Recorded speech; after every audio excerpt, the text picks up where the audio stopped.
Salut à tous, bienvenue sur Zouk TV bien sûr, fidèle à votre Quad 9. Eh oui, émission quotidienne. Aujourd'hui, nous allons prendre un peu de fraîcheur, n'est-ce pas? On va aller vers le Grand Nord Caraïbe. Et dans la charmante commune de Fontainebleau, j'ai à mes côtés justement M. Fred Jean-Baptiste, vous êtes chargé de communication de cette joyeuse et belle commune. Tout à fait, chargé de communication et de développement. De développement. Voilà. Vous en convenez, je n'ai pas menti, c'est une commune accueillante. C'est la plus belle commune de la Martinique.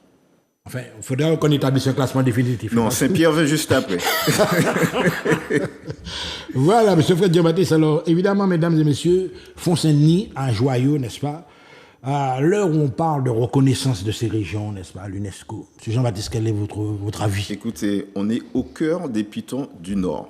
Fontainebleau correspond à peu près à 80% de la zone tampon des Pitons du Nord. Donc, qui fait que toute la partie des Pitons, la partie principale des Pitons, se trouve à Fontainebleau. Donc, forcément, on est au cœur de cette reconnaissance de l'UNESCO. Vous savez qu'il a failli avoir une lutte fratricide entre les Pitons du Mont-Neuf-Vert, de Fontainebleau, du Carbet. Enfin, voilà. Les Pitons qui couvrent plusieurs communes, quoi. Oui, mais c'est un territoire, les Pitons. Mais monsieur, les Pitons couvrent plusieurs communes, notamment le Carbet, notamment le Mont-Neuf-Vert, Chelcher aussi, et puis Fontainebleau.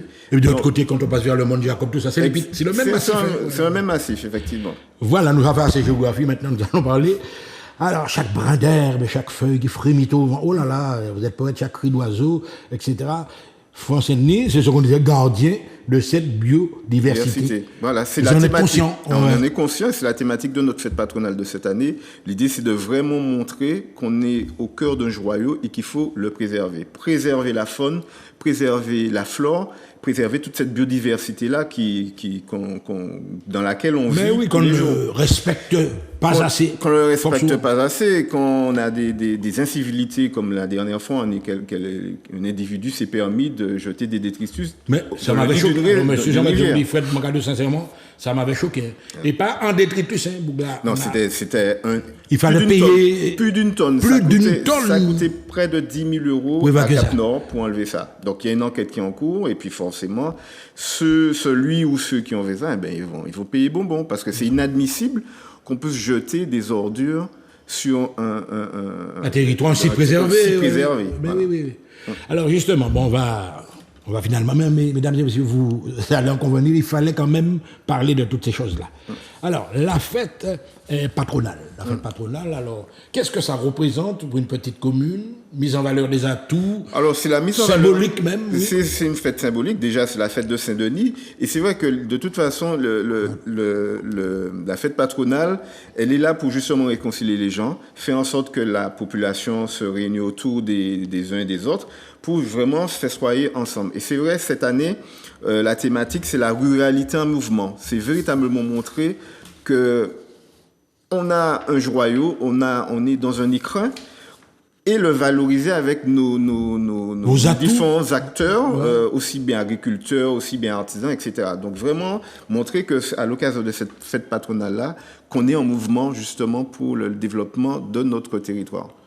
Alors, Fred, justement, lorsque vous parlez de ça, vous avez évoqué assez rapidement l'intergénérationnalité et c'est un élément fondamental actuellement. C'est très important aujourd'hui dans la société dans laquelle on vit, où on voit de plus en plus fait tirailler, c'est compliqué. Et c'est vrai que le fait qu'on ait ces échanges intergénérationnels sont très importants, même fondamentaux pour le développement et le devenir de notre pays. C'est pas le tout de le dire, de le faire savoir. Il faut le pratiquer. Vous avez des associations. On a des associations, notamment l'association des aînés de Fontainebleau. On a aussi des associations qui est très active, qui d'ailleurs collabore énormément avec nous dans le cadre de la fête patronale. On a aussi l'association des mondes donisiens qui met en place notamment le trail donisien qui s'est fait il y a quelques jours de cela. Et donc, l'idée, c'est vraiment de faire en sorte que les gens de la population se réconcilient autour de notre patrimoine commun. Voilà. Ouais, voilà. Alors là, justement, nous allons entrer un peu plus en détail. Vous avez parlé des aînés. et les jeunes en matière d'action scolaire. Je suppose qu'il y a peut-être des rencontres au niveau des établissements de la commune même. De l'établissement de la commune. Voilà. Il y a une commune. Il y a une école avec une école élémentaire. Une école élémentaire avec environ 25 enfants. Et effectivement, cette année, on a décidé de les associer à la fête patronale. Ouais. Très important. Ouais. Donc, alors, rapidement, je vais dévoiler un petit peu le contenu de cette fête patronale-là. Donc, on a décidé de manière générale de faire en sorte qu'il y ait à la fois l'aspect festif, mais aussi l'aspect éducatif. Donc pour ça, le vendredi 13, on a une conférence débat au restaurant scolaire à 18h qui a comme thématique le développement économique et la biodiversité. La législation, est-ce qu'elle est adaptée justement pour favoriser ce développement économique-là, notamment autour de la pêche du bouc et de l'écrevisse, sachant que Foncé-Denis le met à l'instar de... Bouc et Dachine. Voilà, bouc et Dachine à l'instar du prêcheur avec le boyoton, mais Foncé-Denis, c'est bouc et Dachine.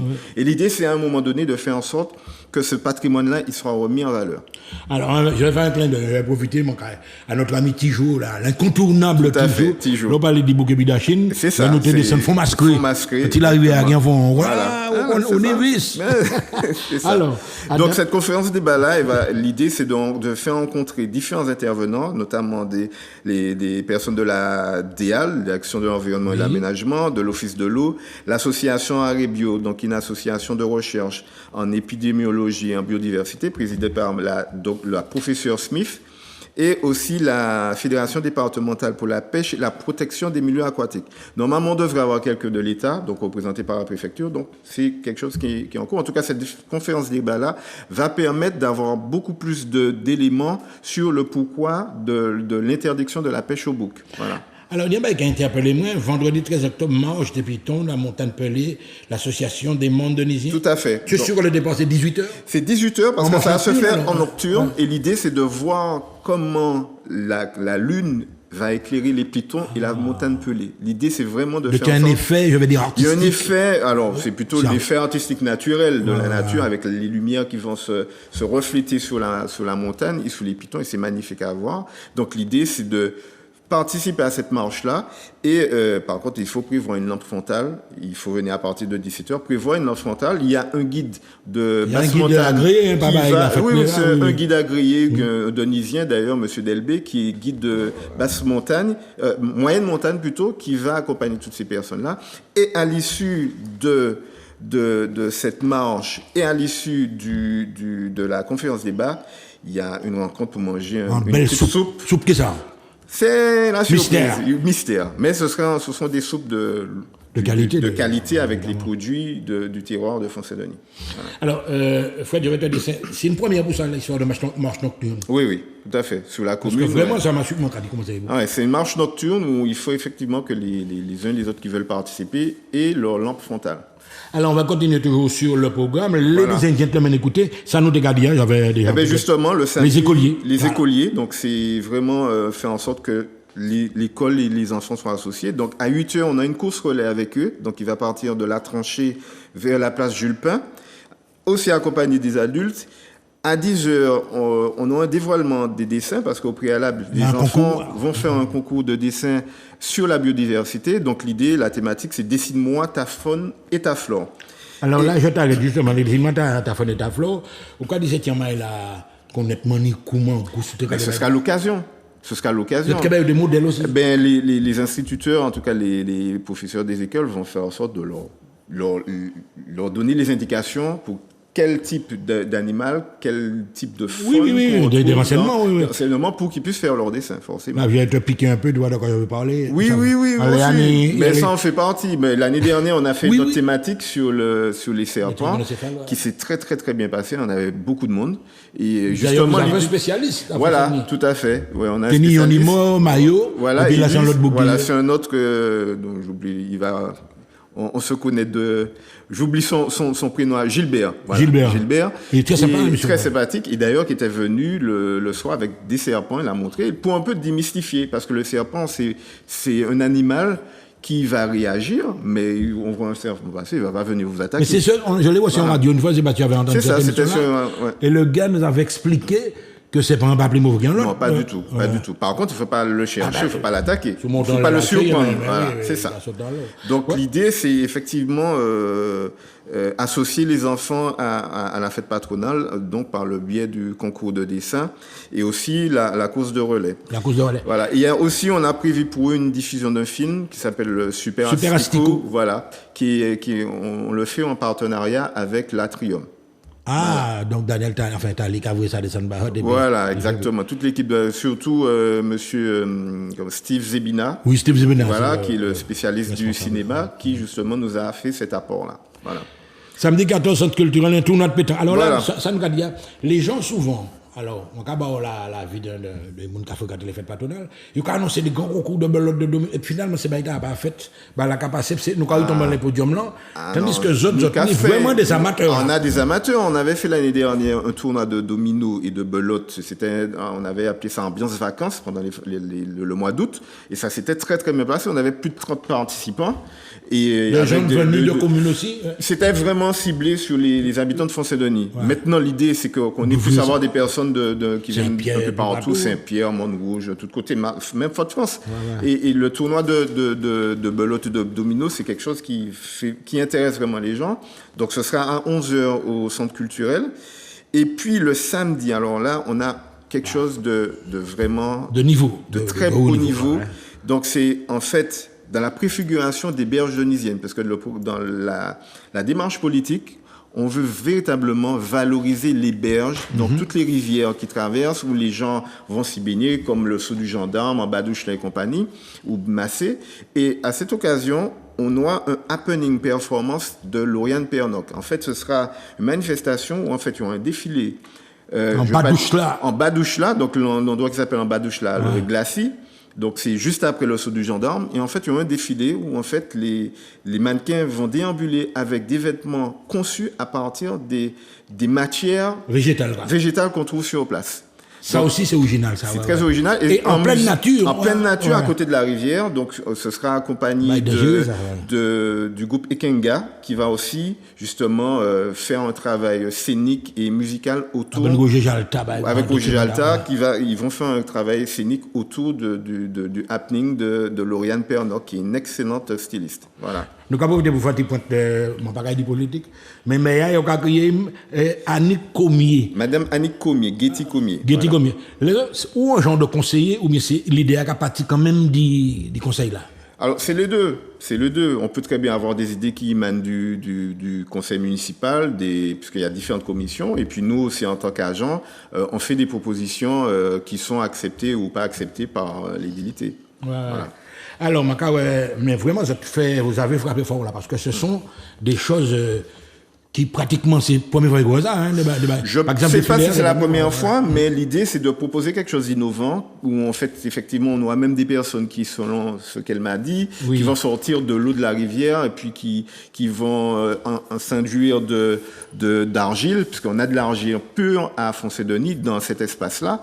Et l'idée, c'est de montrer qu'à partir de la nature, on peut s'habiller et puis aussi on peut se faire du bien avec l'argile. Voilà. Non, mais Fred, là, ok, dis-moi qu'attaquer nous encore parce que samedi 14, où j'en ai ça, où j'en ai le matin, ti maman, il baille comme ça, où j'en ai des jeux de consolider le lien social. En l'air, les berges, ou que ni monsieur Bambouman. Bambouman, qui est un flûtiste. Même joueur, juste après le défilé de l'happening de Madame Pernoc, donc à partir de 15h, on aura Bambouman qui va intervenir avec ses instruments en bambou, les flûtes, la guitare, saxophone en bambou, donc il sera accompagné de musiciens aussi. Et ça se fait toujours dans le même espace, à côté de la rivière. Voilà. Non, mais ça, justement, nous, quand on parle de démarches écologiques, etc., démarches écologiques, là, on va donner des exemples comme ça, qui est associé. Le lien social qui est associé en espace approprié. Moi, si vous moi, je souhaite les autres, on croise les doigts, mais les autres, qui frappent fort là, et puis, tu en es conscient, hein? Oui, mais forcément, parce que, comme j'ai dit au départ, l'idée, c'est vraiment de valoriser la biodiversité, mais surtout la préserver. Et pour la préserver, on peut très bien penser développement économique en pensant aussi en tenant compte d'une réalité de sauvegarde, et surtout, a fortiori, quand on est patrimoine mondial de l'UNESCO. Donc, on n'a pas le choix de préserver, mais en même temps de favoriser le développement économique. Donc, c'est un équilibre à trouver. Donc, pour ça qu'on met en place des actions qui sont à la fois artistiques, mais aussi, dans ce cadre-là, sensibiliser les gens sur quand ils viennent à côté de la rivière, ils ont une canette de bière ou bien, un gobelet. Il y aura une signalétique en place. Il y aura une signalétique et l'idée, c'est pas des réflexions là. Voilà, et d'emblée. Montrer aussi qu'on peut agir dans la nature en la respectant. Ça, c'est très important. Alors, nous, Bambouman, nous, et à la place Jules Pin, il y aura des concerts. Alors, voilà, le soir. Le problème à Martinique, c'est que souvent, la fête patronale se résume au concert. Les gens ne s'occupent même pas de ce qui se passe avant. Non, après, il faut communiquer autour de l'ensemble. Mais c'est vrai que le côté festif c'est le podium. Le podium. Alors, cette année aussi, on va innover puisque le podium du soir du samedi sera consacré uniquement à des groupes de Font-Saint-Denis. Et là, on aura un groupe qui s'appelle le Tambour Les Rosiers avec Binti, qui est en fait fille de Donisienne très connue, notamment Zoé Gachet. Donc, c'est un groupe de percussion qui a un répertoire très, très éclectique. Donc, ils font des percussions, du chant, il y a des instruments, d'autres instruments. Et c'est vraiment intéressant, valoriser aussi les acteurs valeurs locales, de Font-Saint-Denis. Voilà, des acteurs de Font-Saint-Denis, qui pour nous est très, très important. Et voilà, donc le rideau se baisse un petit peu. Et le lendemain, le dimanche 15, nous, quand il dit en quelque sorte, c'est jour officiel là, l'ouverture officielle de la fête. Voilà, en fait, ouverture ou clôture en même temps, puisque l'idée, donc c'est un week-end. C'est le week-end. Donc le dimanche, on aura forcément la messe solennelle. Ensuite, on aura le défilé des officiels et des associations de la commune. On aura le dépôt de chair au monument au Mort et le dévoilement de la plaque de la rue Joby-Valente. Oui, Joby-Valente. Voilà. Alors là, vous avez fait fort. Voilà. Joby-Valente, qui est à la fois une institutrice, parce qu'en fait, l'idée de la plaque, c'est par rapport au fait qu'elle a été institutrice, et la rue qui va porter son nom mène vers l'école. Voilà. Mais au-delà de ça, Joby-Valente est pour nous une sommité internationale. En fait, c'est l'une des dernières figures internationales. En plus, elle vient de Font-Saint-Denis, donc il paraissait normal qu'elle soit valorisée en ayant la rue qui porte son nom. Eh bien, figure-toi, mon cher, sans faire de pub, que sur Zouk TV, elle a eu un accueil à la hauteur de son talent dans une émission qui s'appelait Que sont-ils devenus? Tu as peut-être vu, elle racontait tout à fait. sa vie, etc. Donc, Joby-Valente, là, vous avez frappé encore très, très, très fort. Alors, petite anecdote, on en profite, on se lâche un petit peu. Un monument aux morts de Font-Saint-Denis. Alors, il y a toute une histoire, mesdames et messieurs. Il y avait un tout petit soldat qui a grandi, mais... Est-ce que vous aurez des gens pour expliquer ça sur place? On a des gens qui peuvent expliquer, tout à fait. On a une chargée du patrimoine qui peut expliquer effectivement le petit soldat, sachant qu'il y en a un qui a été remplacé et puis qui a été volé aussi. Donc, il vole le petit soldat à première. Le petit soldat qui est à côté juste à côté de l'église. Ouais.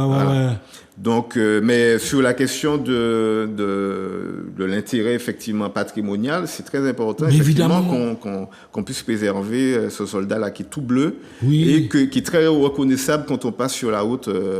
Il y a une petite grotte au fond. Exactement, une petite grotte au fond, tout à fait. Voilà. Non, mais c'est très, très, très fort. Hein. Donc, la rue Joby-Valente, alors là, c'est mon coup de cœur. Voilà, et juste après, on aura effectivement le discours des officiels. Et puis aussi, on va mettre en valeur aussi bien Joby-Valente et puis aussi Pierre Bussy, qui est entré tout juste à la retraite, qui est un ancien coureur de l'envol, qui a fait fait avec les frères Bussy, notamment les Pierre-Paul et j'oublie les autres. Donc, ce sera aussi le moment où on va mettre en valeur nos agents de la commune, en tout cas les personnes qui ont apporté vraiment leur pierre à l'édifice. Nous avons Pierre Bussy, mais il y a un petit bonhomme qui était fait en deux tubes. Je me rappelle lors du concours GM, mais avec Marc-Michel Bussy. Est-ce que c'est Maman Font-Saint-Denis? Tout à fait, que j'ai sollicité pour la fête patronale. Malheureusement, il n'est pas disponible à ce moment, puisqu'il vit maintenant à Paris. Mais il a été effectivement très content de venir, mais on l'a sollicité. Oui, c'était un espoir du JM de toi. Un espoir du JM, il avait fait un très bon chanteur. Très belle voix, monsieur. Tout à fait, très très belle voix, tout à fait. Ouais, là c'était pour la pichonnade. Il n'y a pas de problème. Le soir, on a le trio à Coswing. Alors c'est l'après-midi, puisque l'après-midi, au lieu et en place du vin d'honneur, nous on va faire un brunch champêtre. C'est-à-dire qu'il y aura un espace où, en fait, des chapiteaux, où, en fait, la population pourra se mêler aux officiels et discuter avec autour d'une coupe et des milliardises. Voilà. En tout cas, vous avez vu pas mal de choses. Alors là, on va aller vite puisque l'émission arrive sur sa fin. À 19h, grand concert. Avec les réels de la Guadeloupe. Qui vont accompagner Brigitte Zabarel, Stéphane Ravol, Eddie Borderan, Jimmy Ramassami, Jimmy Zouvin. Et on clôture le concert avec Paille et son groupe. Voilà. Mais quoi d'autre qu'à l'argent pour faire la fête pour ramasser? C'est un travail de projection et de budgétisation. Voilà. Il faut pouvoir équilibrer. En tout cas, mesdames et messieurs, vous avez compris que ça va chauffer à Font-Saint-Denis 13, 14 et 15 octobre prochain. Nous allons monter Font-Saint-Denis, ok? Parez-vous là-bas, nous, Bouka Pidachine. À très bientôt sur ZOC TV.